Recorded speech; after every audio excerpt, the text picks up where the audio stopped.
On this day, May 30th, 1854, one of the worst pieces of legislation in U.S. history, the Kansas-Nebraska Act, which led to the Civil War, was signed by the very weak president, Franklin Pierce. Proposed by famed Illinois Senator Stephen Douglas, who would later debate Abraham Lincoln, it basically proposed popular sovereignty and the overturning of the Missouri Compromise of 30 years earlier.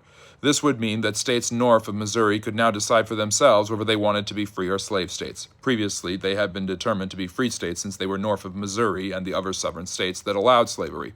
President Franklin Pierce, who was in the middle of mourning the loss of his son and dealing with bouts of alcoholism, had no political backbone whatsoever and believed that compromise was the only way to save the Union. He gave in to Douglas's demands and thus ruined his presidency and the chances of the nation to take a firm stand for or against slavery. Both sides rushed into Kansas and Nebraska, hoping to turn the tide in favor of their side.